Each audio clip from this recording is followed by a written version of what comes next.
Hi there, I'm Eric Bikalis, your instructor and the author of Basic Theory and Notation 101 OL1. I'd like to welcome each and every one of you to my class, and I look forward to helping you get the most out of this course. The content of this class will help you form the foundation for all the music you do. So it's wise that you work to understand all the systems, terminology, and workings of basic music theory. I'll call attention to a few points that can greatly help you in your efforts in this class. Playing a musical instrument is something that makes music theory and notation much easier to understand. The reason is that experience with an actual instrument gives you the basis for learning the components of music. If you have any experience with an instrument like trumpet, flute, guitar, or drums and percussion, you have in place an experiential understanding of music that a non-instrumentalist may not have.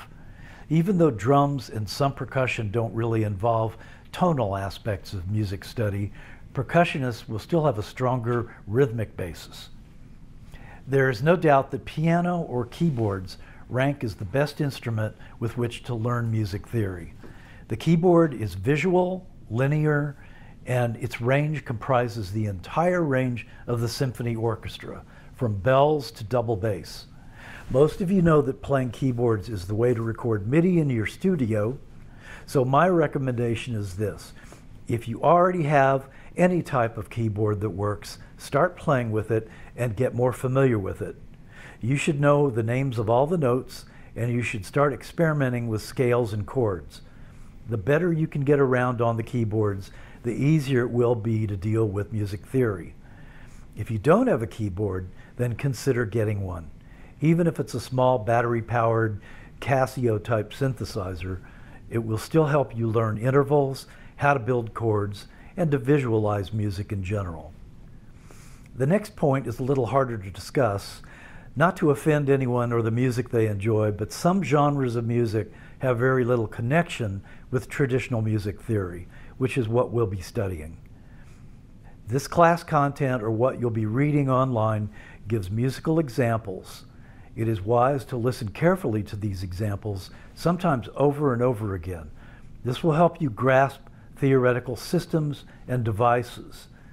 This gives you the foundation you need. For many students, it will expand your musical awareness. While we break down music to its basic components, we will be learning and applying the rules that have been developed over hundreds of years by the world's finest composers and players. So it will be to your advantage to become familiar with the music that is presented in the modules. You might already know that the late work at the Academy is not accepted, and if you miss a quiz, it will be recorded as a 0 on your cumulative grade. The semester is broken up into 15 modules, each one having written content for you to read and understand, a short quiz to take, an assignment to turn in, and you are required to contribute to discussions.